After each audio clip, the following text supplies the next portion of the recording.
Good evening, everyone. My name is Amy Dalrymple, and I am the president of the Batten Graduate Council at the Frank Batten School of Leadership and Public Policy. On behalf of the Batten School, the Democracy Initiative, and the Miller Center, I'd like to welcome you and thank you for joining us this evening. The Batten School is delighted to be able to partner with the Democracy Initiative and the Miller Center to present this event to you about the current culture of contempt in American politics. As polarization increasingly divides our politics and people against one another, it is especially important to hold events such as this to bring different minds together as we discuss how to bridge the divide in our country. We are sincerely looking forward to the conversation that will take place tonight.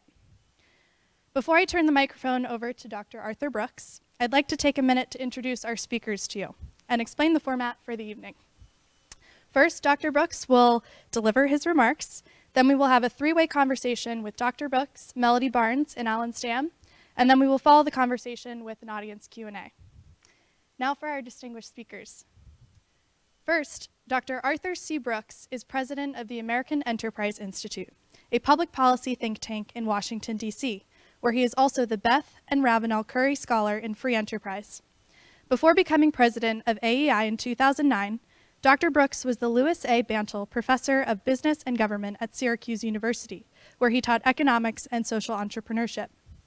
Dr. Brooks is a columnist for The Washington Post, host of the podcast The Arthur Brooks Show, and the best-selling author of 11 books on topics including the role of government, economic opportunity, happiness, and the morality of free enterprise. His latest book, Love Your Enemies, was released in March, and his feature-length documentary, The Pursuit, will be released this spring. His new book, Love Your Enemies, How Decent People Can Save America from the Culture of Contempt, examines the current culture of contempt that has become synonymous with American politics. Dr. Brooks shows how we can bridge national divides and make progress as a society. Next, we have Melody Barnes. Melody Barnes is a professor of practice in public affairs and co-director of the University of Virginia's Democracy Initiative.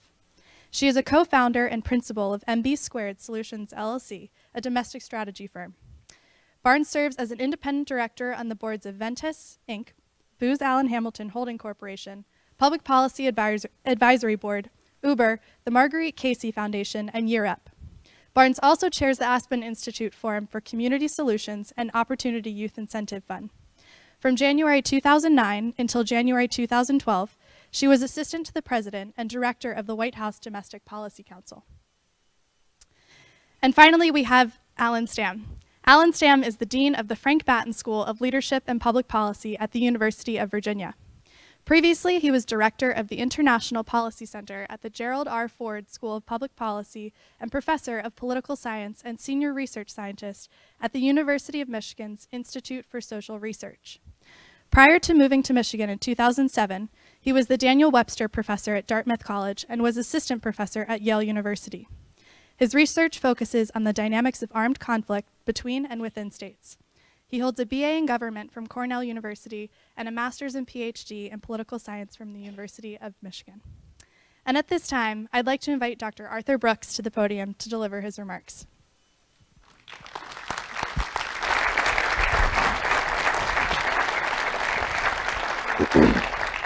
Thank you. Appreciate very much that incredibly gracious introduction, and what an honor to be with Melody and Allan here and to see all of you at this great university at UVA. I've been looking forward to this, and this is one of the great parts of my job is I get to travel around and talk to all different sorts of audiences. As you heard, I'm the president of the American Enterprise Institute, a think tank that's been around for the last 80 years. And I've been president of AEI for about 10. I'm leaving as president on July 1st. I'm going to come back to academia. I'll be a professor at Harvard University starting then. But the last 10 years have been great running a think tank, I have to say. Being the president of a think tank, however, requires relatively little thinking in tanks. It's mostly traveling around, telling people what we do, bringing people into the world of ideas. It requires raising a lot of money. We raise about $50 million a year, and I give 175 speeches a year. That's my job. So my job is basically like running for the Senate and never getting elected, which is probably the best part, not being elected. I mean, and I talk to all different sorts of audiences. I talk to very progressive audiences at college campuses and chambers of commerce and non-affiliated, and I go to extremely conservative audiences, even activists. So I'll talk to anybody. because I want to talk about ideas. I love it. It was in that last category, very conservative audience of activists, that I had an experience that made me think in a new way about a problem that was cropping up in America. And I want to tell you about that experience to start my remarks tonight. It was in 2014, in April of 2014, and I was talking to a group of 700 conservative activists in New Hampshire. Now, when I got there, and again, I'll say yes to any opportunity to speak about ideas if there's good to be done. And so I got there, and I had my prepared remarks are about economic policy, which is something I sort of specialize in. And I was going to talk about the work of our scholars at AEI. And when I got there, I looked at the program, and I noticed that there were 15 speakers, and I was the only one not running for president. And I thought, this has to be a mistake. I mean, it's like, how did I weasel in on this program? And they're not going to be able to stand a word that I say because it's going to be super boring. Why? Because when you go to see a bunch of people running for president, you're going to hear the same thing over and over and over again. What do presidential candidates do? They get in front of the most sympathetic audience they can possibly find, and they have two messages. You're right in everything you think, and the people who are not here because they're on the other side are stupid and evil. That's what you do. I mean, God bless them. I don't have to run for president, so I can be critical of politicians, but that's what they do. And sure enough, I was about 45 minutes early, so I heard about 3 speeches before me, people you know, and they were saying the same thing, throwing raw stakes out into the audience. You know, you're all right, you're right, we're here, we're right, right? And the other side, they're deviant. You know, they're dumb. They're making all the wrong decisions. They're hurting America, right? Okay. I thought to myself when I'm backstage, what can I do that would make this a little better, right? Because I don't have to get elected to anything, so I have a moral opportunity to make this better.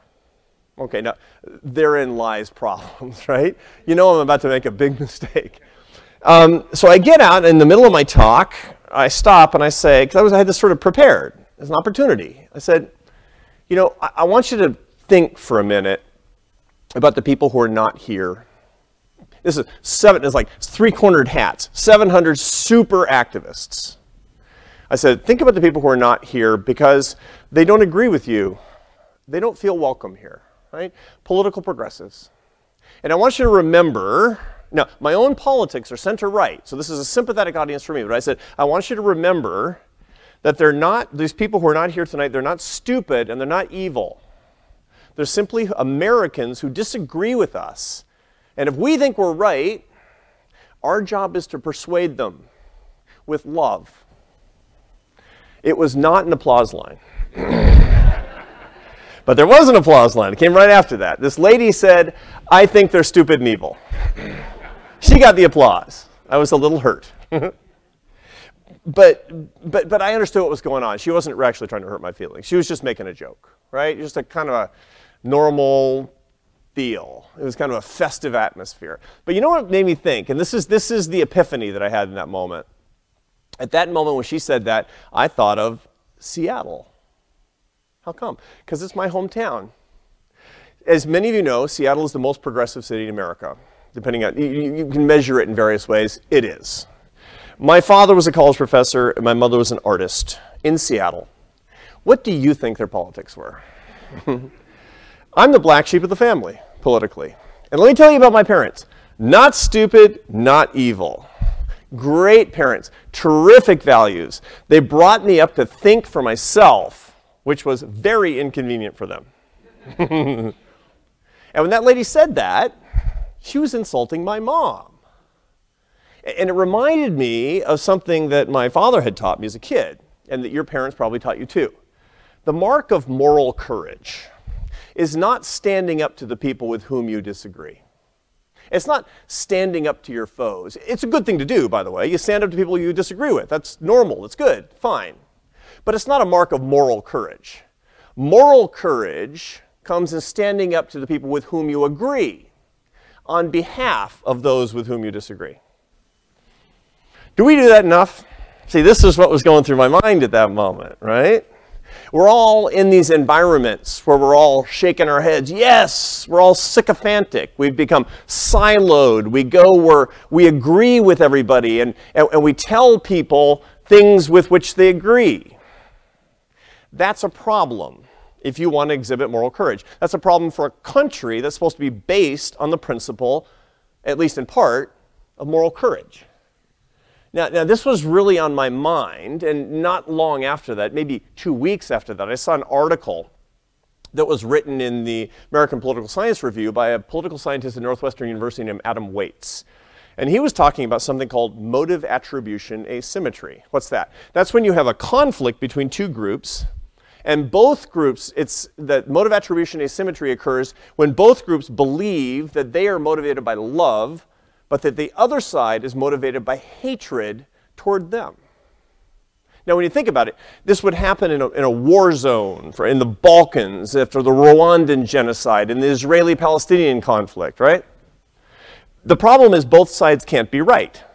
Both sides can be wrong, but both sides can't be right. Now, the point of this article in 2014 from this political scientist at Northwestern was that he was seeing in his data that the levels of motive attribution asymmetry between Democrats and Republicans in the United States was as high for the first time since we've been keeping records as the levels between Israelis and Palestinians. That's how bitter we've become. Furthermore, that our level of political polarization and separation is as great now as at any time since the American Civil War. Now, that doesn't mean we're going toward armed conflict. That simply means that we have the level of polarization that we had during that period. That, under any normal circumstances, for any reasonable person, is a big problem for a country that needs to make progress and that should be a leader to the world. You can't be a leader to the world, you can't express values as a nation if we're all torn apart. I thought, so I got to find a solution, at least to my own satisfaction. So I'm thinking about this, and I decided to ask an audience, just one of the talks that I was doing. I said, and I'm going to ask you the question that I asked this audience right around this time. I said, just out of curiosity, how many of you love somebody with whom you disagree politically? Let's round it off to 100%. The rest of you weren't listening. And that's the reaction I got, and I did that every night for a couple of months. Same reaction, 100%. I love somebody with whom I disagree politically. Turns out 93% of Americans hate how divided we've become as a country in anonymous surveys. I mean, nothing comes out to 93% in my line of work. So we hate it. We love people with whom we disagree politically, and at the same time we're being pulled apart, and we're willing to say that people in our own families, or at least we're willing to accept from strangers the assertion that people in our own families are stupid and evil. That's a cognitive dissonance, and therein lies a big opportunity for us, and that's what I want to talk about. So I started looking for a way to describe the error that we're making. This is an error, right? We're pulled apart, we're polarized, we hate each other, we have hateful rhetoric, the country is really being pulled apart, and at the same time we love each other and we hate how pulled apart we've become. There's an error in there that we need to solve. The way that you start to solve an error like this is first by identifying the true problem, the true conflict at the base of this. So I called a friend, a guy that I've always admired and who's appeared on this. I have this podcast, and the great thing about having a podcast, I mean, what is it, right? Everybody over 50 is like, what's a podcast? It's what's killing radio. And on my podcast, the great thing about having is I can call up anybody I've ever admired intellectually and invite them on, and they come on my show. Okay? So I called up this guy I've been reading him for years. His name is John Gottman. He's the world's leading expert in marital reconciliation. He's the world's leading expert in how and why people who are supposed to love each other act like they hate each other, right? So you can see why I want to talk to John Gottman in the case that I'm working on here, right? I mean, it's not a marriage, but it's something having to do with love, right? So I call up John Gottman, and this guy is so good. He runs the Gottman Marriage Laboratory with his wife, Julie, and they've brought thousands of couples together that are on the brink of divorce. Couples that were breaking up. He knows how to bring them back together. It's extraordinary. It's incredible. I'm going to tell you how he does it in a second, right? But that guy's a hero. Why? Because, in my view, it's because any good society has to have stable families. And stable families, the basis are parents who love each other and parents who don't break up. That's good. This guy does that. That's his job. What a beautiful job. He says that he claims that he can have one counseling session with a couple he's never met who are quarreling, and he can predict with 94% accuracy if they will be divorced within 3 years. You want to know what he's looking for, right? So you cannot do that if you're married. He's looking for eye rolling. He's looking for sarcasm. He's looking for derision. He's looking for contempt. He doesn't care about anger, right? Turns out anger is uncorrelated with separation and divorce. Uncorrelated. It's weird, isn't it? But you kind of knew that in your heart because anger is a hot emotion. It says, I care what you think, and I want to change it because I care about you, right? You know, the secret, I'm married to a Spaniard, and the secret to my 28-year marriage is the lack of correlation between divorce and anger. So what happens to wreck a marriage? It's when you take anger and you mix in disgust. Disgust is a cognition or an emotion that takes, it becomes a toxic compound, like taking ammonia and pouring it into bleach. It becomes chlorine gas and it kills life around it. Contempt is the result of mixing anger with disgust. This is typically how social psychologists define it. Contempt, according to Arthur Schopenhauer, the great 19th century philosopher, is the conviction of the utter worthlessness of another individual. Worthlessness, right? How do you express worthlessness? You roll your eyes. Right? You make a sarcastic comment. You're derisive. You're dismissive of another person, right? Now, we have a million ways to ascertain when somebody holds you in contempt, and they will never forget it.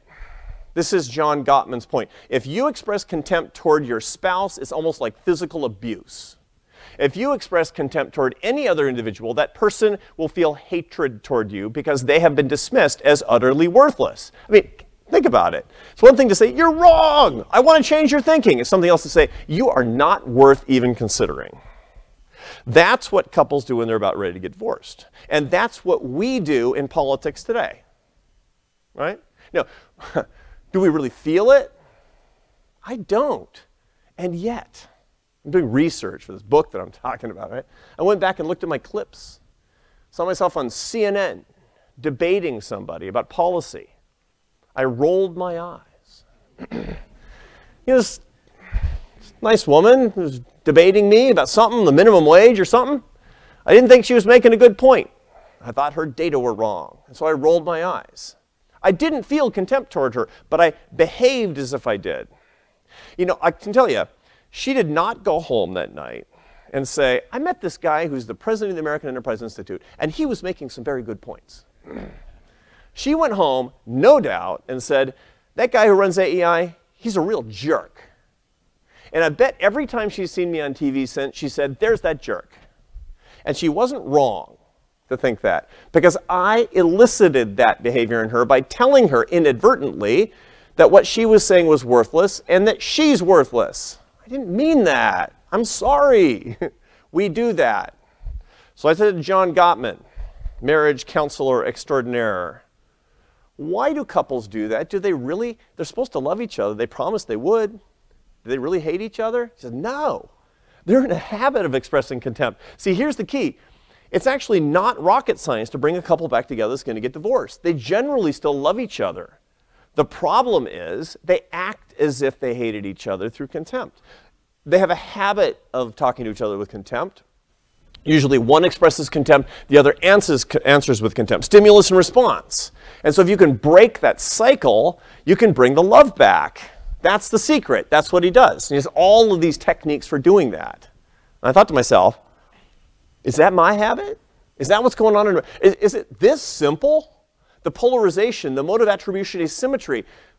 I know there's a lot behind it. There are real philosophical differences behind it. But in point of fact, we've always had big philosophical differences in this country. That's one of the secrets to the greatness of this country, is disagreement, is the competition of ideas. But when we can't express those differences in a way that's not inherently vitriolic and destructive and hateful, maybe that's one of the key reasons. So the question that I have then is, how do we break that habit? Because I found that I am in that habit. Even though I don't think that people who disagree with me, are stupid and evil. They're my parents. They're my brother. They're my friends, the people I grew up with. Axiomatically, I don't think they're stupid. I think they're right in a lot of ways, where I'm wrong. I just don't know which things. How do you break a habit? Now, to begin with, I told you that 93% of Americans hate how divided we become. That means 7% don't hate how divided we become. There is a non-trivial percentage of the population today that's getting rich and powerful and famous and getting followers and clicks and satisfaction by setting us against each other. I call that the outrage industrial complex. This is people in media and in politics and online, and who even teach at our great universities, who have careers that are based on setting American against American, saying if you think something different than this, you're deviant. If you think something different than this, you're stupid, you're evil, you should be deplatformed, you should be silenced. All of that is outrage industrial complex behavior, and it's setting American against American, and that's what I'm talking about. Let's say that's 7%, but that's not you. That's not me. For the rest of us, we have a bad habit. So how do you break a habit? And the answer is a tiny little part of the brain, about the size of the end of your pinky finger, called the nucleus accumbens.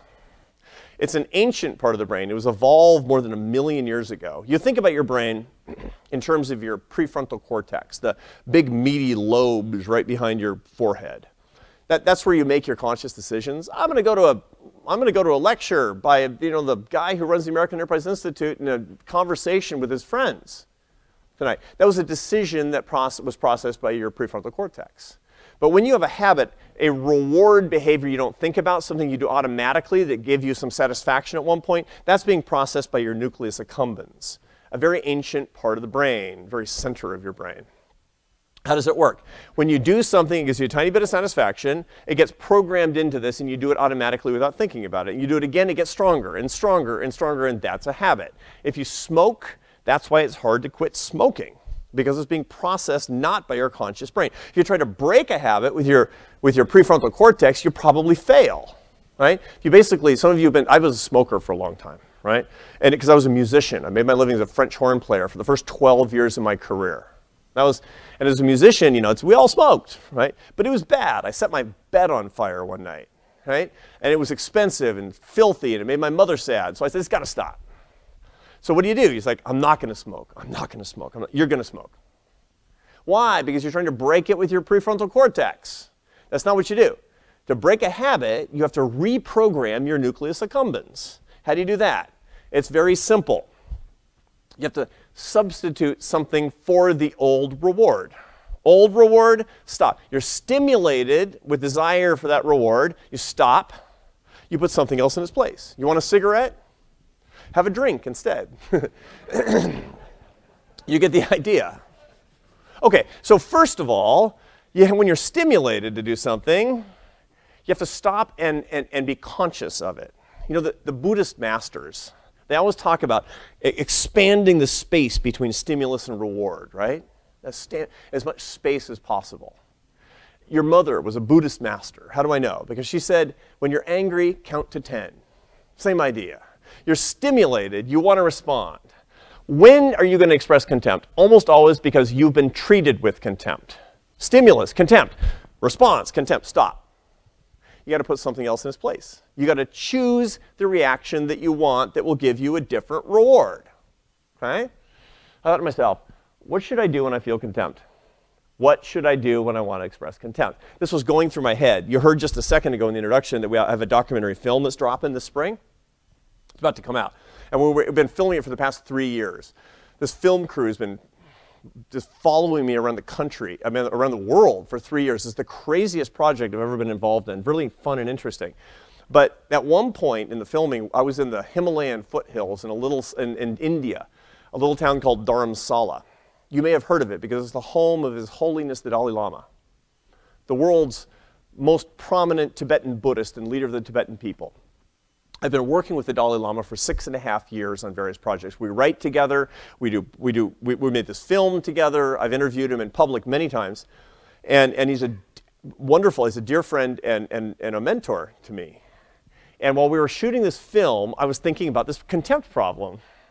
And between takes, just off camera, I said, Your Holiness, what should I do when I feel contempt?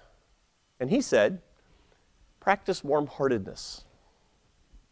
And I thought, you got anything else? Because I don't know, you know, that sounds kind of weak.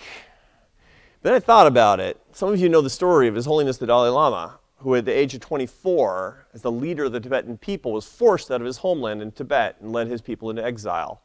He was poor, and so were his people. He was going to do what big military powers do. They roll across the poor. They roll across the vulnerable. They kick him out to be forgotten and disappeared.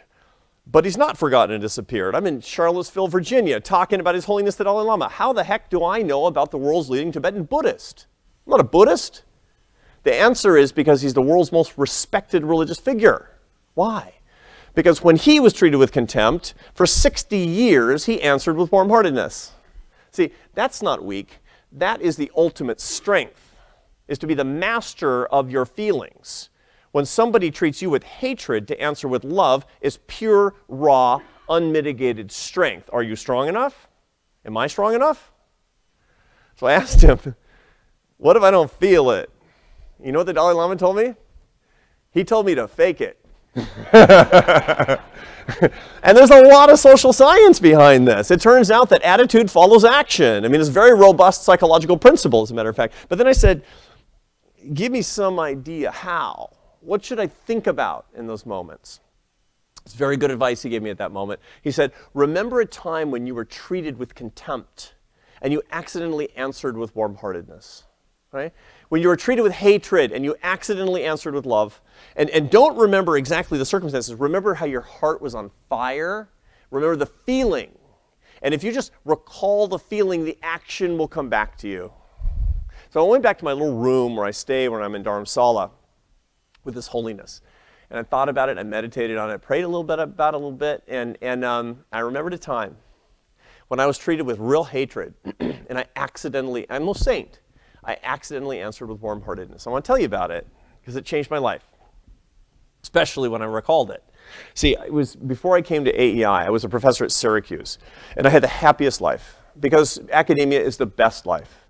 You know this, many of you, particularly those who are on the faculty. It's a world of ideas. You know, I didn't have to worry if somebody didn't buy my book. I had to write a good book and was rewarded for that, and I had great students, some of the best graduate students, most brilliant graduate students I'd ever met. I was at the Maxwell School of Public Affairs.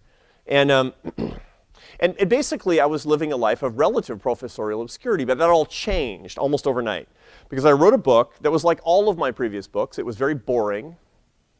And it had a mathematical appendix, and why would anybody read it? But it hit the news cycle in just the right way. It was about charitable giving. Who gives more, conservatives or liberals? Religious people or secular people? Poor people or rich people? It turns out all of the answers to that are not what you think.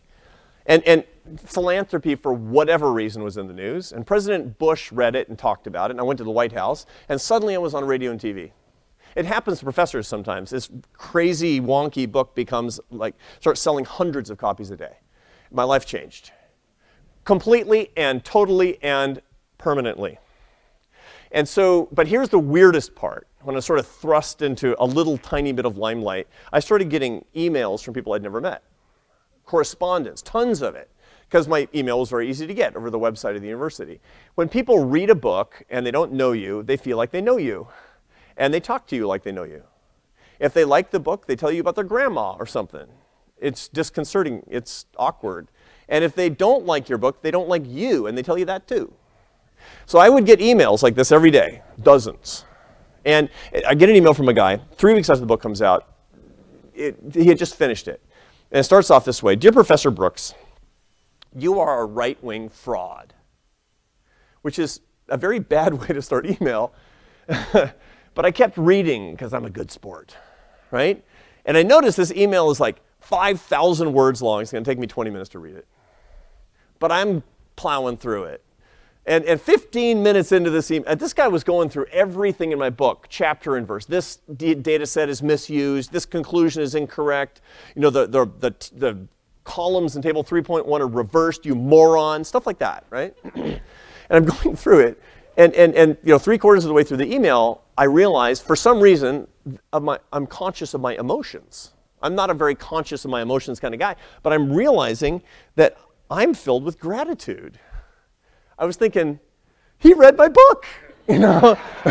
I couldn't believe it. I mean, nobody ever read my books, right? My family didn't read my books. Nobody read my books, right? And so I thought, you know, I got nothing to lose. I'm never going to meet this guy. I'm going to tell him. So I just write him an email. Dear so-and-so. He's in Texas. Dear so-and-so, you know, I know you hate my book and you think I'm a stooge and everything's terrible. I got it. But it took me 2 years to write that book, and I put my whole heart into it, and you read every word. I am so grateful to you for that. Thank you. Send.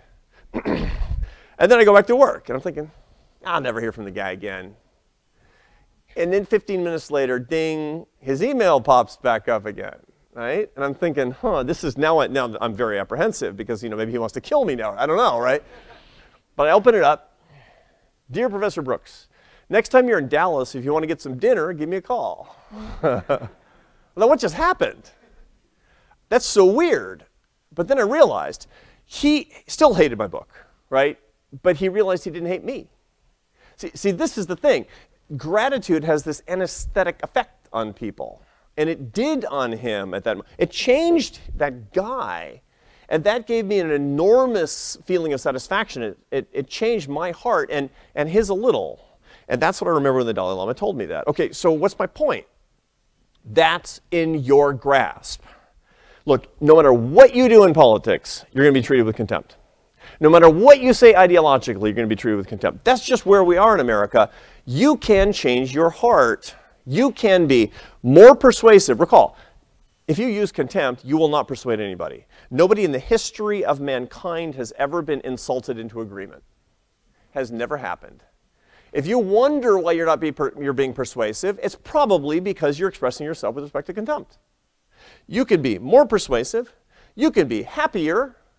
You can make other people happier. And you can be a tiny bit of the reason that we bring the country back together again. How? By looking for contempt and answering it with warm-heartedness. By answering hate with love. And it's your choice. If you don't feel it, follow Dalai Lama's advice and fake it. So, in the spirit of finishing up, because we're going to have a conversation now, I want to give you 3 assignments. Because I'm going back to academia July 1st, so I get to give homework. I'm going to give you 3 quick pieces of homework. Because I want you to be able to apply this. It's changing my life. The reason I wrote this book is because I wanted to commit myself for the rest of my life to answering hatred with love, and I wanted to lay out the way that I'm doing it, and I wanted to lay it out for you. So I'm going to give you 3 assignments whether you read the book or not. Number 1, stand up to the people that are trying to make you hate. The outrage industrial complex is using you and bullying you and terrorizing you, and you know I'm right. Right. If you are turning on the television station where they say you're right and the other side's stupid, where they're telling you that the side you agree with is firing you up, you're being used. If your favorite columnist is firing you up, you're being used.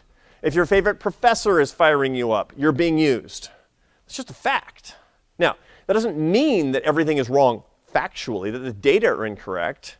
But you shouldn't be used when it comes to the polarization problem that we have in this country, the hatred problem that we have in this country. So get into your head a list of the people on your side that are telling you the other side is stupid and evil. Make a list.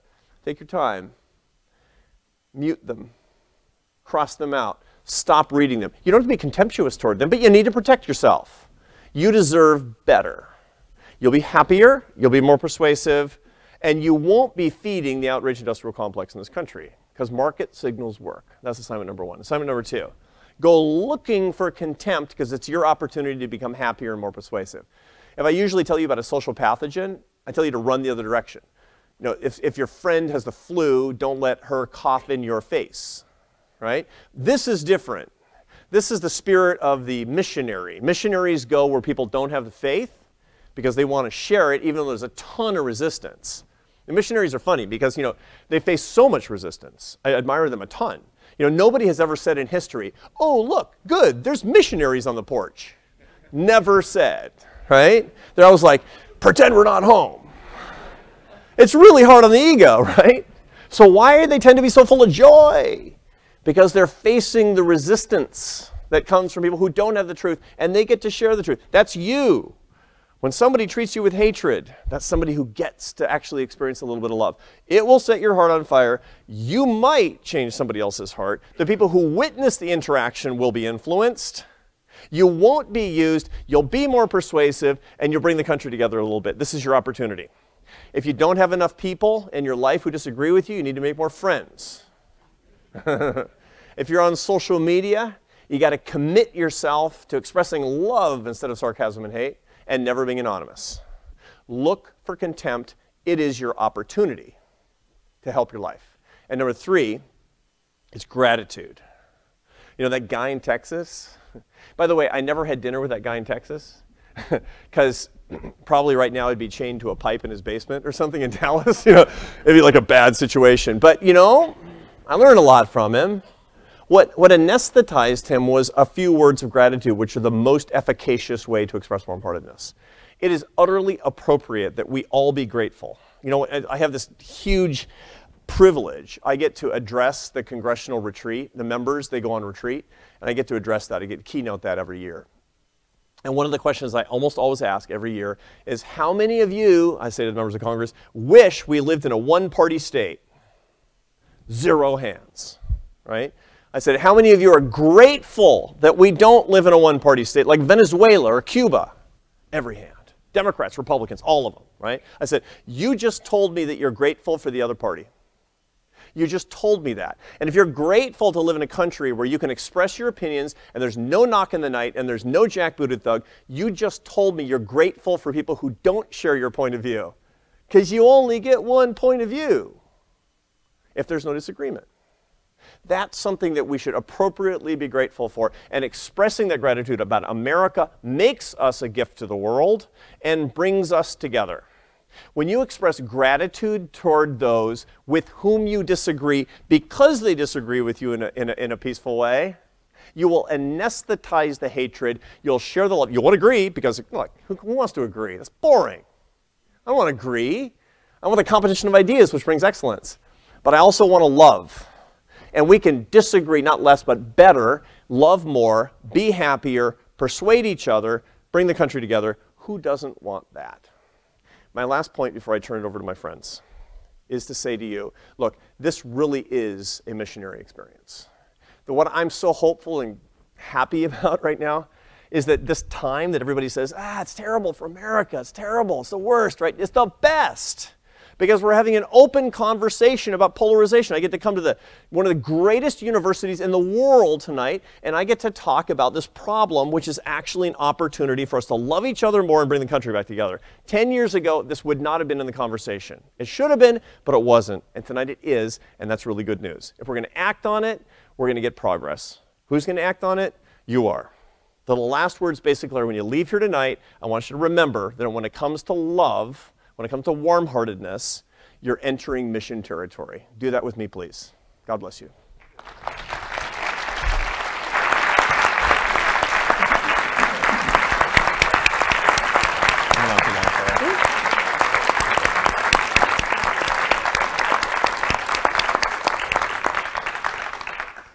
Well, thank you. That was fantastic. Thank you, Melody. It really, really was.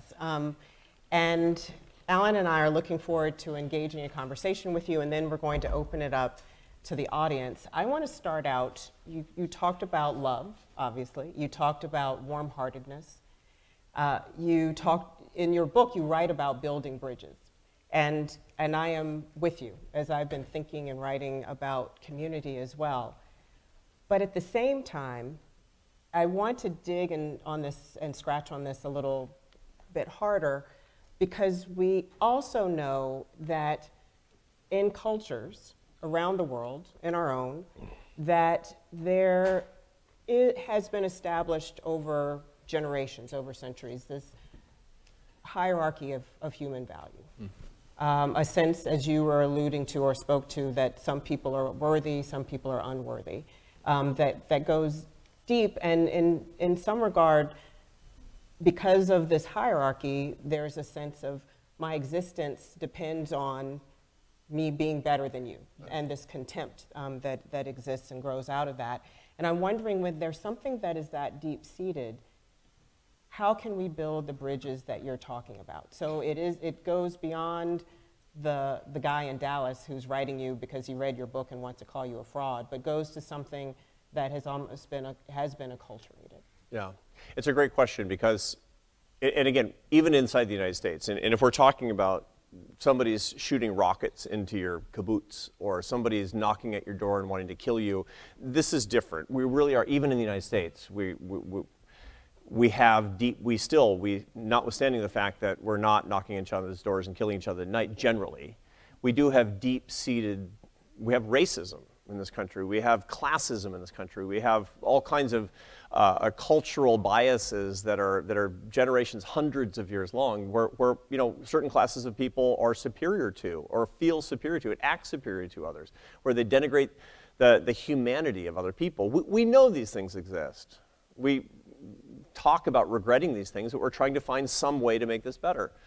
One of the big mistakes that we make is that when we find somebody who disagrees with us, who has one of these attitudes that we find so abhorrent, we treat that kind of person with contempt and with hatred, and in so doing, we get what psychologists call the boomerang effect.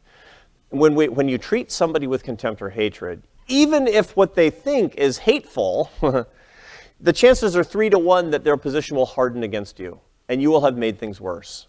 So the question is, what's our objective? What are we trying to do? Look, there are lots of things that I hear that are wrong and hateful.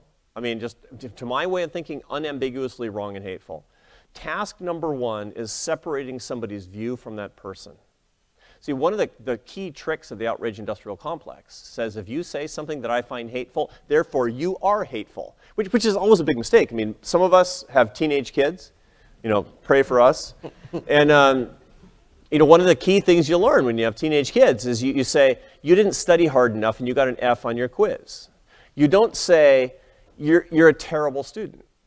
You separate the behavior from the person. And if you can't do that, if you can't say, I find what you're saying to be truly hateful, rather you say, I hate you, for all intents and purposes, you've made a permanent enemy and you've made no progress toward the goal. Unless you think that we should get into a point where we can exile, where we can jail, where we can do violence to people who have these abhorrent points of view, and I don't think we really want it, then we have to think about the possibility of progress. Now the second part is, here's the good part. See, that hate is self-defeating, is the point. Here's the good news. There's all kinds of scope for progress. I have a scene that really changed my thinking a lot in this book, where it was a video that I saw, and I met the cast of characters later, where there's this really strong Trump rally on the National Mall in DC in September 2017.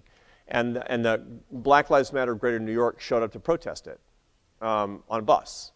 And fists in the air raised, and you see, as soon as the conflict starts brewing, of course, everybody does their most constructive thing. They pull out their phones and start videotaping, right? This is like modern life, I know. It's like what we do. And so it's like it's about to get bad, about to get really, really ugly, and this is going to be huge on YouTube. And it was huge on YouTube, but not for the reason people were thinking. So the guy who is the president of Black Lives Matter of Greater New York is named Hawk Newsom. And he's up there and he's protesting, and the guy who's running the Trump rally, a guy named Tommy Hodges from Florida, he says, you know what? He says, I'll tell you what, I'm going to give you 2 minutes at this mic to make your case, because in America we believe in free speech. Just it, that's it. Kind of challenging, a little bit derisive, right? But he did the right thing. Hawk Newsom goes up on stage, and in 2 minutes, he goes from boos to cheers, because he calls that audience in a spirit of love and inclusiveness to their highest standards as Americans. He said, look, when something's wrong in America, you get to fix it. Like, I'm not against the cops. I'm against bad cops. And he starts making these arguments that are appealing to the common moral values as Americans. They're cheering him. Afterward, he comes off stage and people are saying, will you take a picture with my kid? It's amazing. I know Hawk Newsom now. He's a friend. I've had him to AEI, and I wrote about him in my New York Times column, and he's going to come to guest lecture for me at Harvard next fall, because that guy's a leader. I mean, that guy's a natural leader. The Trump rally. Look, these are implacable foes. And if you talk to the guys in Black Lives Matter, Greater New York, about the Bikers for Trump, which is one of the groups involved in this rally, you're going to say they have abhorrent points of view and there's no commonality between us. And in 2 minutes, like, they didn't agree with each other on policy, but they connected with each other as people. You can't miss these opportunities because they exist. That's not fiction. That's not even weird. I bet it's happened to you in your life. It certainly has happened to me in mine. Thank you, Melody. Arthur, thanks. First, thank you very much for coming to join us and participate in this. I'm an academic. I started reading your book, and at first I hated it. There's no tables. There's no data. There are no figures. I rolled my eyes at one point, and then I got to the section that called me out. I was like, oh my God, I've been busted. I hope he didn't see that. And then I realized I was just reading the book and he wasn't looking back at me. But as I got to the end of the book, I realized many of the things that we do as academics, you, by telling stories, by connecting summaries of the literature with these stories, had in fact done something really powerful that I hope you can answer a question I have. So you have a section about disagreement, and you do a really nice job of explaining sort of why and how disagreement has become problematic today in our country. And you provide a couple of handful of sort of rules of thumb. You talked a little bit about them tonight. And then you have a chapter about competition. And I think both you and I are big fans of competition, but at the same time, competition outside very carefully proscribed sets of rules can actually be problematic rather than solution forming. And then I got thinking about democracy. So the University of Virginia today is deeply invested in trying to think through the problems that we have today in American democracy. And I realized, I hadn't thought about it this way until I read your book, and I realized this is in some ways the brilliance of getting away from tables and figures and charts, because it made me think. Democracy is a conflict resolution mechanism to resolve disagreements through competition.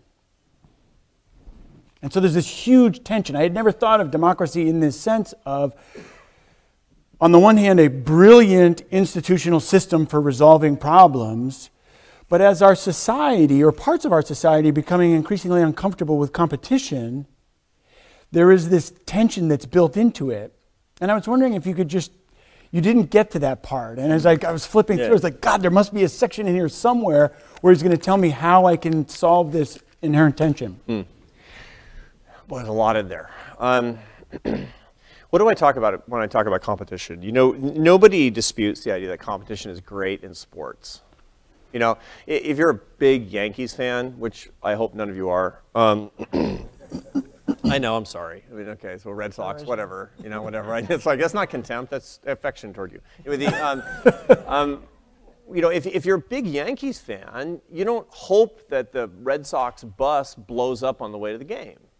You want the Red Sox to show up ready to play with their best pitcher and still lose. That's what you want, right? Because competition is great. Everybody recognizes that. You want to win fair and square. That's why it's fun. That's why you watch it in the first place. And if you believe in democratic politics, which 100% of us in here do, you don't want one candidate running for Congress. It happens sometimes, and it's very disappointing. It's like what's wrong with the other party? How come we can't have a vibrant exchange of political views in this district?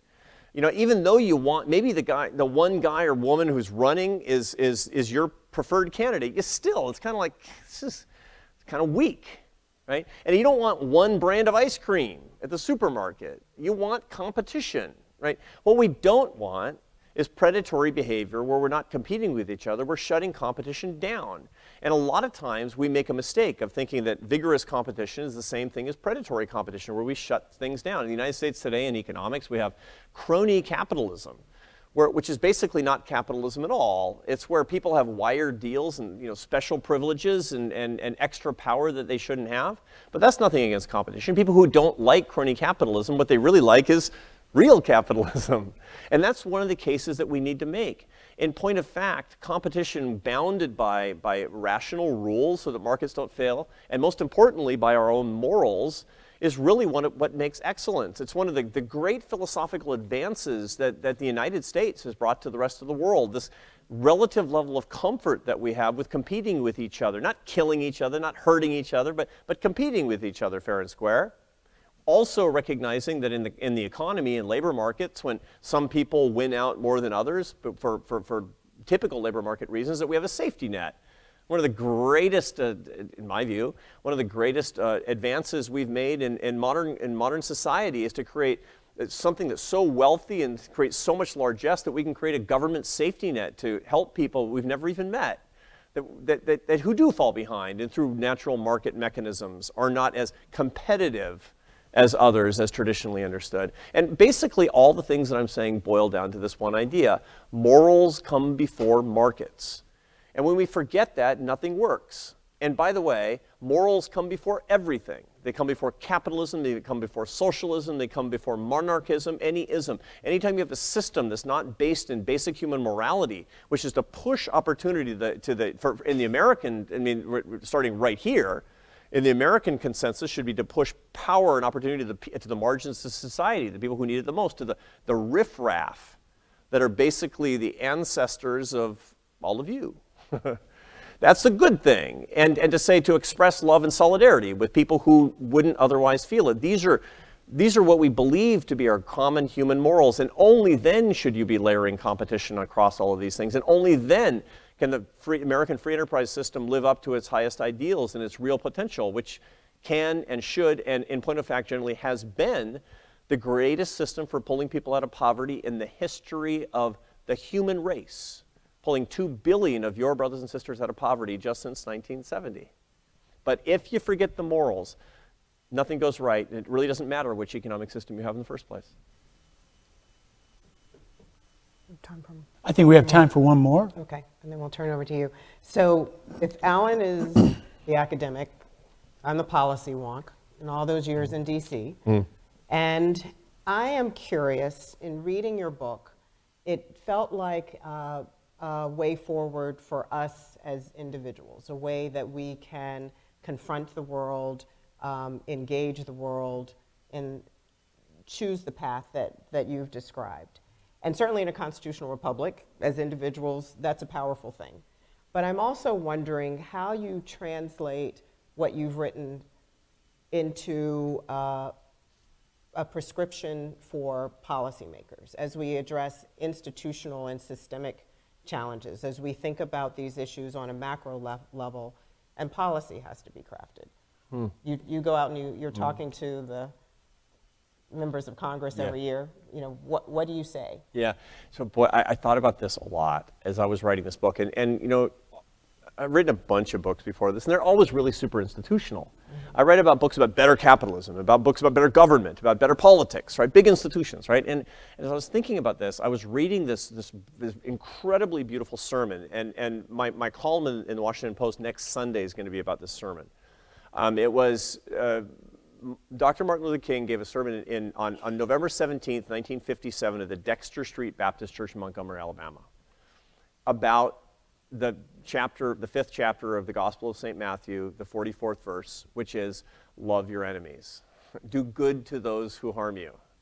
The title of my book is Love Your Enemies. I took it from, not from the sermon, I took it from the Bible verse, but I was super interested in what he had to say. And I wish I hadn't actually read this sermon in its entirety after I had sent this book to the publisher. Because everything I thought in this book and everything I said was said more beautifully and more concisely by Dr. King in this sermon. And what does he say, basically? I mean, it's his philosophy in a nutshell, which is that institutions are great, right? But institutions don't love their enemies. People love their enemies. If you want a revolution, it starts in your heart. And I thought to myself, this is what I'm doing wrong. This is my problem. I'm an institutionalist. Governments don't love. Politics doesn't love. Economies don't love. You love, and you love, and you love, and I love. And until we can actually conquer the contempt that is in our own hearts, the revolution doesn't start. You know, it's funny that it should take until I'm 54 years old to figure this out, that it doesn't start with large groups of people. It doesn't start with, loving people in groups of 1 million and above.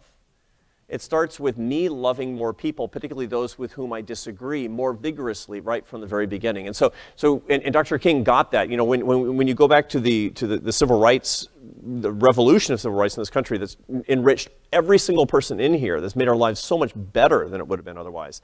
You know, you can talk about the Civil Rights Division of the Department of Justice, which is fantastic as far as it goes, for breaking down negative social capital, racist institutions, particularly across the American South. I got it. But it wasn't that primarily. It was the Interior Revolution where people said, I want to live better. I want to love more because my life is going to be better. That was the personal revolution to which he called people. When Martin Luther King was assassinated, his ideas had 33% salience and popularity, right? This is how I think as a social scientist. His ideas had a 33% approval rating when he died. 95% today. He won. You don't win because institutions change, although that helps because you can walk and chew gum. You can have institutions and interior revolution, which is super important, right? Right, but so are you saying to policy, you're saying, I want those individuals who are setting policy that has a ripple effect on millions and millions of Americans, I want to change their hearts and minds, and that's the way that we're going to have the macro level change. Because not only are they making big decisions that have that kind of impact, but they're also using the tools of derision and contempt and eye-rolling to win elections and to shape an environment. That's exactly what I'm saying. I want personal revolution among leaders. You know, and I want them to do the right thing in policy too. Don't get me wrong. I have a PhD in policy and institutions. That's the stuff I do. But for the first time, I am committing myself for the rest of my life to not making the mistake again, and I'm calling all leaders who are worth their salt and want to live up to American standards to that level of personal revolution as well. That's exactly what I'm saying. And is it crazy? I know for sure that each individual person will not create the macro level impact I'm looking at, but I do know they'll be more persuasive and they'll be happier and they'll create more happiness, and at least at that micro level will actually create more unity. So that's what I'm writing it for. And I even say in the book, look, I'm writing it for me. I'm writing it for the average reader who doesn't have a position in Congress, but I'm also writing it for the member of Congress, not as a member of Congress, but as a human being, as a brother or sister of mine. Thank you for that beautiful question, Melody. Thanks. Now let's turn it over to the floor. We have 2 microphones set up. If you have a question, could we have somebody bring the microphone down, or either that or head over to the microphone?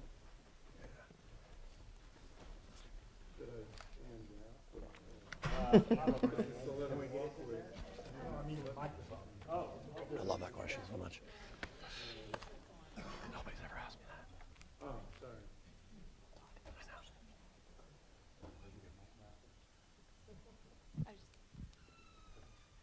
Can you hear me now? I sure can. All right. Yeah. The example I'm going to give may sound a little extreme, but I think everyone in the audience knows who Jason Kessler is. And there was a remarkable story a couple weeks ago I accidentally caught in the Seaville magazine.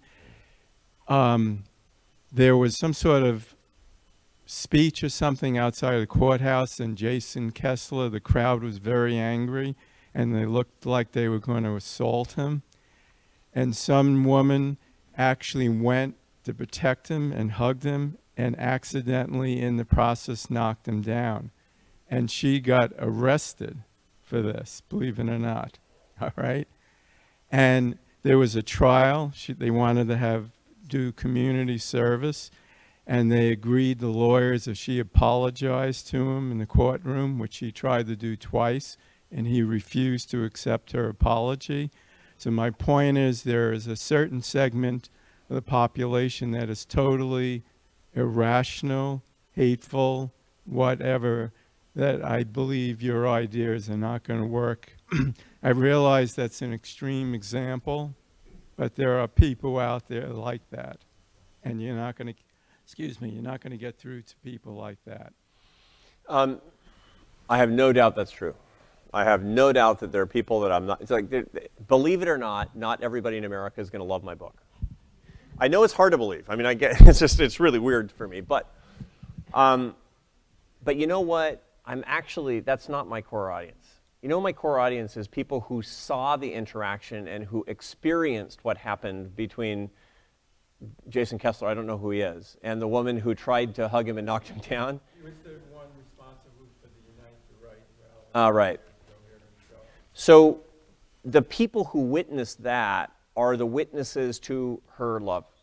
And that's what really, really matters. One of the things that I learned, it's funny, when I took over as president of AEI and I started this communications strategy, and I recognize that there, you know, no matter what you're selling, whether it's Buicks or cheese or, you know, ideas about public policy, there are dispositions to your message. There are true believers who think you're smart and good. There are hostile people who think you're stupid and evil.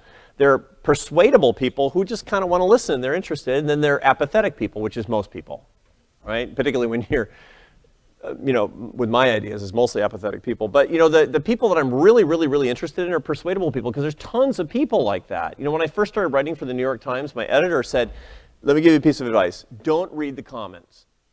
I said, how come? He says, because you could write a piece called I Love Puppies and you'll be denounced as a fascist, right? And sure enough, right? Cat hater. I'm a cat hater. I know, yeah. But the point is, you know, I get it, but you know who's really being persuaded are the people who are seeing this interaction. When you are actually the one who is answering hatred with love, notwithstanding the fact that the person who's expressing the hatred, even if their heart is not changed, the people who witness it say, it's incredibly effective at changing how they see things. What the biggest change that we've been able to make at the American Enterprise Institute, in my view, not about ideological, not about particular policy issues, but people who basically, they're moved by the work that we do, are the people who actually see the interactions of respect that we try to bring to the debate. That's what gives me the most pride. People say, yeah, I like how you guys do it, because I see it, and I don't agree with what you say, but it makes me feel like there's hope.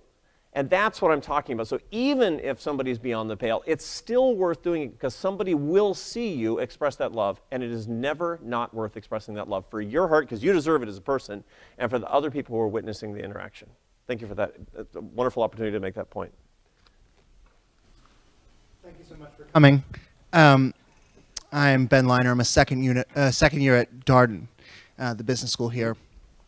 And one of the things that I've really enjoyed about this talk is sort of the fundamental premise that there is a morality that we all share as a country that we can tap into. And I was in a class recently, and we read something that sort of challenged that fundamental idea, and I wanted to sort of get your take on it. It was a reading, it was a social psychologist talking, and he was talking about the evolution, the biological evolution of the notion of morality, which is to sort of foster cooperation within different groups. But that one challenge that we face, especially as we become more tribal, is that different groups have conflicting versions of morality. And I'm not sure that's what we're seeing in today's America, but my hunch is that it is some of what we're seeing. And so if the prescription is to sort of put a bedrock of morality at the center of the conversation, how do we bridge the divide between different tribes who may perceive morality in a different way? That's a very sophisticated question. And I have a dear friend and sometimes collaborator by the name of Jonathan Haidt, who teaches at New York University at the Stern School of Business. And he writes about something called, he's a social psychologist, he writes about moral foundations. And the core part of his argument, I have a whole chapter in this new book about this, I write about it and talk about it a lot, is that there are 5 moral foundations fundamentally. 2 are shared by both sides of the political debate, by both political tribes. There's more than 2 political tribes, but let's just, make some ideal types here for a second. The 2 things that pretty much everybody agrees on, this is an empirical, this is not theoretical, this is based on survey data, are compassion and fairness. We define them differently, but people believe in, in how we treat really the weak, and fairness, justice, again, defined differently. What we don't agree on is respect for authority, loyalty to a group, and purity in moral things, right? So we don't agree on those things. There's really significant disagreement on that. Specifically, you find that people on the political right place a lot more moral emphasis on authority, on respect for authority, on loyalty to group, and on purity, right? So what does this mean? This means that almost all of our debates come down to people on the left and right talking about the areas that we don't have in common. So if you want to bring people together, and this is one of the things that's been revelatory for me, is I emphasize the stuff that I know that we've got in common, because that's the important stuff. And that's to me, to my heart, that's the really important stuff to begin with. It's not emphasizing that, and again, it's weird because I'm a moral transplant. You know, I have sort of conservative political ideas, but I come from the moral sphere. I probably have the genetic wiring of a liberal, according to Jonathan Haidt. You know, you decide. And your parents. And my parents. And my parents. But so the point is, I talk about, when I'm talking across ideological boundaries, I'm always talking about compassion and fairness, compassion and fairness, compassion and fairness. Because anything else is just not going to get me anyplace. And once we can do that, then we can establish a moral consensus about trying to fight for people at the margins of society and about basic justice, and then we can disagree on exactly what those things mean and disagree on the policies which can revolve around that, and that's a healthy competition of ideas. But when that moral consensus collapses, we don't talk about the common moral foundations, then the opposing ideas can't radiate around it. They hit each other head on like a holy war.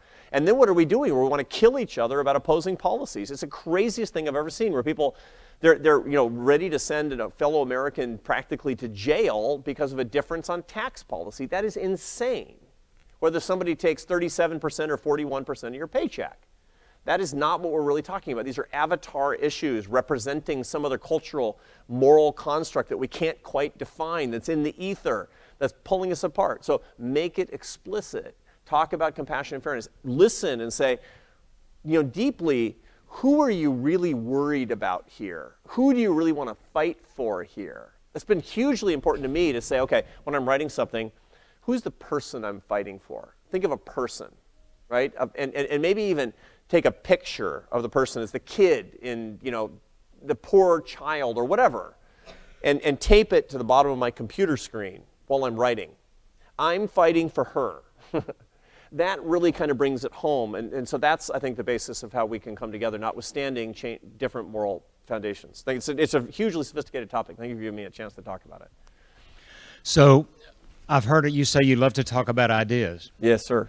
And I've heard a lot of talk about ideas, like compassion, social justice. What do you do for people who don't read? People who aren't interested in ideas? Do you have a set of techniques or a set of exercises to create the experience of common ground among people whose opinions are not based in ideas? Yeah. Thank you for that. I do think about that an awful lot. And the truth is, most people don't read very much. I mean, it's weird, like we're at UVA. We read a lot, but most people, we're weird. Most people don't, okay? And this is not derision at all. I mean, they've got soccer games and choir practices and getting dinner on the table, and they're just not interested in it. I have people in my family not very interested in reading. It's fine. And the truth is, if we're just simply committing these things to the page and hoping that a marketplace of ideas will carry them into the environment, we're not going to win. You have to do it in a different way. So what do I do as a practical matter? One of the things that I've seen that's incredibly effective is asking people who disagree with each other to tell each other stories about their children. What am I doing? Stories are the ultimate way that we cognitively link. There's a literature on something called brain-to-brain coupling, where literally brain waves will match each other from a storyteller to a story hearer when it's sufficiently personal and it's about people. That's the way that you can get people to understand that they're the same. I mean, I'm you and you're me. Why? Because I bet you have kids, right? And I bet if we talked about our kids, I don't care what your politics are, we got the same problems. Because you've had teenagers and I've had teenagers, for example. Or if we don't have kids, it doesn't really matter because there's we've had parents and we've had people that we've loved and we could talk about that. And so basically it's the storytelling from person to person, not the identity, because demographic identity tends to separate people. It drives people apart. It's the richness across all of our characteristics and our experiences that bridges people necessarily. And so what I'm very interested in doing, therefore, is not just ideas in a desiccated way, but telling more stories. And one of the things that I'm doing as I move on from my position to an academic position is doing a lot more creative work exactly along these lines. I don't know where it's going to take me, but I'm committed to doing it because I don't want to just appeal to the outliers in this room. I want to talk to the ordinary Americans who want to love more too. I have a curriculum for you. Do you? I can't wait to see it. I'm getting the curriculum here. This is great. This is great stuff. Thank you, sir. Send me an email. I sure will. Thank you. You already have it. Beautiful. This is great. That's marketing. That's good stuff, right? Good stuff, man. Yeah. Yep. Thank you for coming. Thanks. So you said before that like only 7% of people like actually like this division, and like, well, it just feels like there's more than 7%. Like, yeah. I used to be one of those, like yeah. back in like the aughts and the, you know, the 10s, however we're calling these decades, have been getting a bit more disillusioned. Mm-hmm. But like having been at that place, I can say like at the time it felt really, really good to say they're stupid and evil. Right. And I'm just not feeling like, I'm sure like, you know, this idea will spread pretty easily on people who want to hear it, but I just feel like there's a lot of people out there, like me when I was a teenager, right. who just would much prefer like, screw that, hate the enemies, fight, right. fight. It's like, so how do we like actually, I don't know, like break through? Like, do we have to just like reach some like boiling point first, or like, or just not feeling that's too much of an real audience that really wants this more than they want the fight? You know, I got it. And so this is a question about addiction, effectively. So that's why I talked about habit. And addiction, and that literature on habit and addiction is they're parallel because they're coterminous in a lot of ways. It's almost certainly the case that a lot of what we do in our political dialogues and fights and confrontations today, that it's stimulating our dopamine pathways. Dopamine is the neurotransmitter that lies behind virtually every addiction, whether it's an addiction to gambling or my own habit, my own cigarette habit, or for that matter, telling people you disagree with they're stupid and evil. It's a tiny little reward. And that we now have technology that's super accelerating the dopamine reactions that we're getting from our confrontations. And I'm talking about social media in particular. There's a new and emerging literature that shows that social media will lead us very efficiently into antisocial behavior with a tiny little dopamine reward, much like you get when you light up a cigarette. And so what happens is that you if you want to get beyond that, you have to break a habit. How does it naturally happen? Because you could say basically there's two scenarios. One is that everybody gets addicted and we do more and more and more and the world blows up, right? But that's not generally what happens. You know, when I was a kid, 30% of adults smoked. And now it's about 18%. That's big progress. That's a lot of people not dying of cancer. Why? Because it was an addictive substance that was a crummy product, and then people don't like it. And people don't like dying of cancer, and they don't like their loved ones dying of cancer. So guess what? Over time, we're breaking that addiction. And that's exactly what people are going to do. They're going to say social media, the way that we use it, is a crummy product, and we don't like it, and we don't like what it's doing to us. Now, some of us who are in leadership positions get to talk about that. We get to inform parents that it's screwing up their kids. We get to talk about the fact that people this is the most amazing thing to me, is that there are people in our line of work who used to write respectable articles and books and who now send out 40 or 50 tweets a day. Why? Dopamine. That's why. And so basically it's time for us to kick that out. So 7%, I don't know, it's 7% or 5%. I mean, basically I'm basing it on one survey. But that's a living for them. For the rest of us, it's a bad addiction that hurts us. And so it's time for us to fight back, because in both cases we're being victimized. You fought back and you won. I quit smoking. Same deal, man. Same deal. So I know you're working on it. I know we're all in recovery. We're all in recovery here. Right? This is like in step 9, make amends. Anyway, you get the idea. So this is really important for us to remember, that crummy products should not be able to persist, but only if we are the master of ourselves. Okay, I think we have time for 2 more quick ones. We got 2 at the mic. We have 2 at the mic, and I'll go quick. We're going to. That was Allan's nice way of saying for the speaker to be quick. Why don't we start over here? Thank you very much for the presentation and for the salesmanship on compassion and gratitude. also, you got me very much fired up, and I'm still trying to figure out how you're going to try to take advantage of me. Maybe I'll buy your book. There's a book for sale. And I'm not a policy person at all, but I wanted to return to the policy wonk thing. And it seemed to me that the issue of legalism, writing a policy as if the policy, following the policy can affect things, as opposed to policies that would have room for people to actually be able to follow the lead you're trying to get them to do, and that is to involve individuals as other individuals as opposed to applying a policy. Do you have any idea about how to write policies that themselves leave room for that human compassion and fairness as opposed to following the letter of the law? Oh, it's such a great question. And of course, that requires an hour, and I'm not going to take it. But let me give you just one category of ideas on this. There are public policies that simply proscribe bad behavior, right? And you got to do that sometimes. It's illegal to shoot grandma if she becomes inconvenient, right? It's good. Thank God. You know, thank God. It's illegal to do a lot of things that are really, really bad.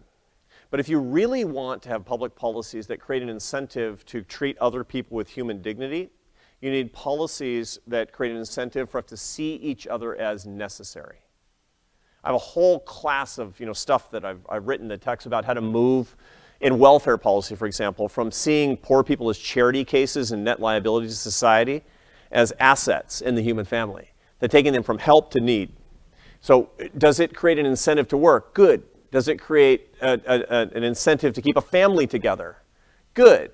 Does it bring a community and not fragment that community? Good, because it makes people at the periphery of society more necessary. Does it make it necessary for you to talk to your neighbor, notwithstanding your neighbor's difference in politics? That's a good policy. So what I want incentives that say, how can everybody be more needed to each other? That interconnectivity, notwithstanding the intense personalization of my arguments.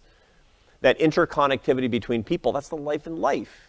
That dark matter of the soul, those interconnections, that's what love is all about. It was an intensely human experience, and that's the categories of policies that I'm always looking for and that I'm working on right now. Thank you for that. Yay, it's my turn. Thank you. You get the last word. I do, that's good. I came here tonight because I'm sick of feeling the way that I do. And I think a lot of people here are like that, or they wouldn't be here. But here's my issue, and I need help from you, because I came tonight and hoping to walk away with a piece that I could use, not just about pie in the sky, but in my daily life, in the way I function, in the way I listen to the news. I have no issue with people having varied viewpoints. I have no issue with that someone could have a platform, political platform that varies from what I think is fair or just or a good idea. I have a problem with people that are able to compute their platform and thinking it's acceptable to constantly lie. And I have a problem with our president with this, and I'm trying to use what you said and think, how can I demonstrate more love towards this person, because he is president. I'm having trouble with people that think it's okay to have a platform, which is fine, but that in getting that platform accomplished, it's okay to constantly lie and stir up trouble. And I want to find a way to bring peace to myself as well as to others in the room, a practical little chunk that Thank you for that. And I want to help, because I want to help me. I want to help me too. You don't have to love the president. You don't have to. And part of the reason is, no problem there, I know. And part of the reason is because love happens between individuals. It doesn't happen between you and somebody who doesn't know you. It's better for you if you can calm your soul about it, but you don't actually have to. I have a colleague at Harvard named Danielle Allen, who's a political philosopher, does political philosophy, and she talks about the importance of political friendships, sort of as an Aristotelian notion of just good enough friendships. You don't worry about not loving the president. On the other hand, you can also not be consumed by hating the president. How? Here's how you do it. you meet people who like them, and you listen to them. And you say, and you ask them. You ask them. You don't confront them by saying, he's a liar. He lies all the time. You say, here's what's keeping me up at night. Here's what's bothering me. Help me. He said that, and it's not true. He did this, and I think it hurt people, and I can't get over it. What do you tell me? And ask them for help. Ask people who love him to help you, and maybe what you'll get is a window onto their hearts. See, when you confront other people, what do they hear? I reject your point of view. I reject your president. I reject your philosophy, and so therefore I reject you. Because we put it in the language of contempt, because that's what we're really good at. That's our habit, right? On the other hand, when you say, please help me to understand because I care about you, and I respect you, and I like you, you're my neighbor, or you're my brother-in-law, or you're my uncle. I love you. I don't understand this. Help me understand. And maybe you still won't understand, but your heart's going to change for sure. That's number one. That's actually number two. Number one is don't worry about loving Trump. Two is, yeah, no, then you mastered that, all right? But that's it. Two is get help from the people who do love him or who do love something about him. And three is stop paying as much attention. Yeah. You know, here's the deal. You know, we're in Lent right now. Go on a news fast. You know, it's okay. You know, I get it. You know, it's like, oh yeah, well that's perfect because then, you know, then the fascists will take over or the communists, depending on your point of view, right?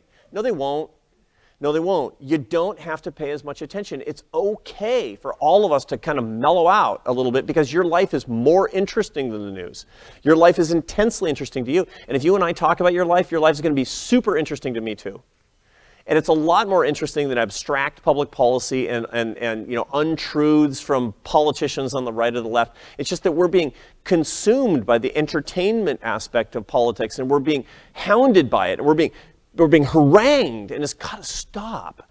It's got to stop because the life in life is not TV and it's not social media. So one of the things that I recommend is limit yourself to 15 minutes in the morning, and I recommend that you take weekends off.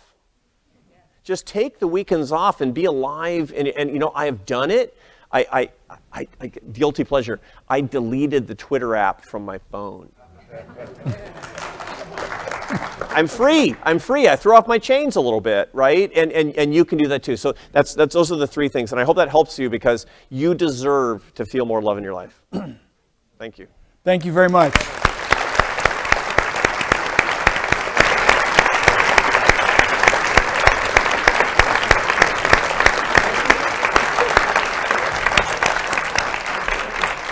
Yes, thank you to our panelists and to our audience for such an engaging conversation this evening. And as Dr. Brooks did mention, there is a book for sale tonight. So at this time, I'd like to direct you out to the alcove where there are 2 tables set up, one for buying and one for signing, where you can have your book signed by Dr. Brooks. And on behalf of the Batten School, the Democracy Initiative, and the Miller School, we thank you for joining us tonight and hope you have a great evening.